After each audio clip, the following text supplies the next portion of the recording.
In this section, we are going to be talking about the exempted no MLS listings. What that means is that the seller has the right to choose to keep his or her property out of the MLS upon listing their property with a real estate agent. However, as a member of the MLS, it is required that all listings that are taken by members of NORMLS be reported to us. And that also includes listings that are not going to be entered into the system for whatever reason.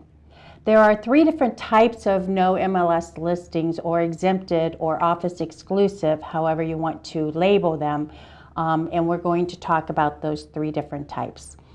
The first one is an office exclusive listing that is handled somewhat as an office exclusive agency listing, which means that that particular agency has the right to sell the property in-house, and it is not going to particularly be shared with the rest of the MLS.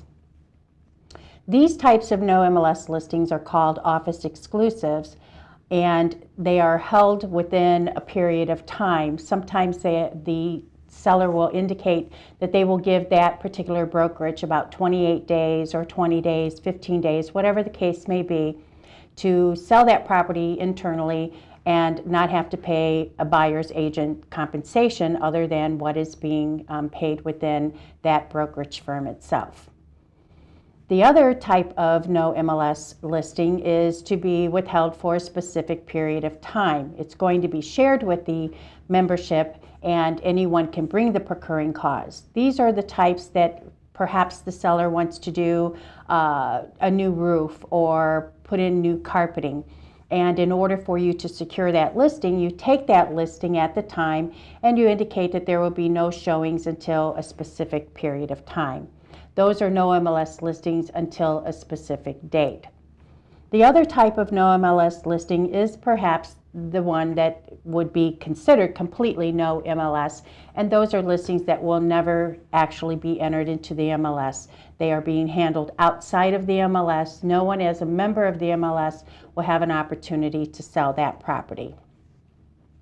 All no MLS listings have to be reported to the MLS within 72 hours of the listing date. It is not from the date that the listing will be entered into the system if the first two scenarios are applicable. You have to submit the listing within 72 hours of the listing date, the same as any other listing that is taken. At that point, upon receiving it, Luke and I will take that listing and place it in what is called the No MLS database. It's a completely separate database that we use to identify these types of listings.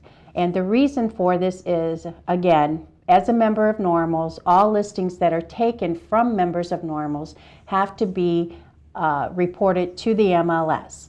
However, if you are driving down the street and you see a sign and then you come to the MLS and you try to find that listing and you cannot find it, then that is where the No MLS listing database would come into play.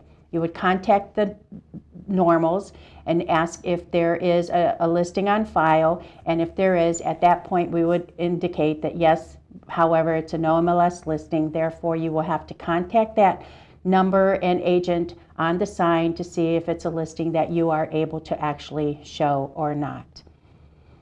Anytime you have a no MLS listing, you now have to complete what is called the seller opt-out form.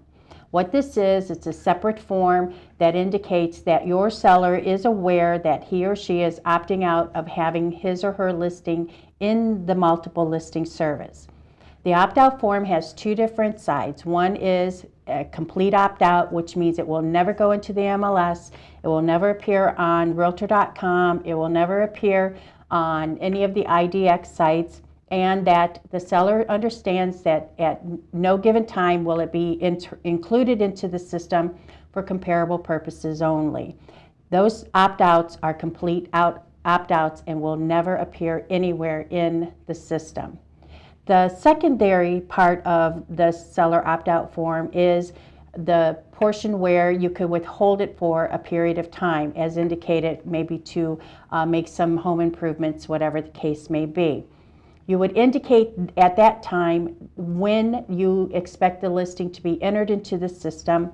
Upon that time, you would make sure you put the listing in as of that date. That's the date that the seller is indicating that he or she wants it to be included into the MLS.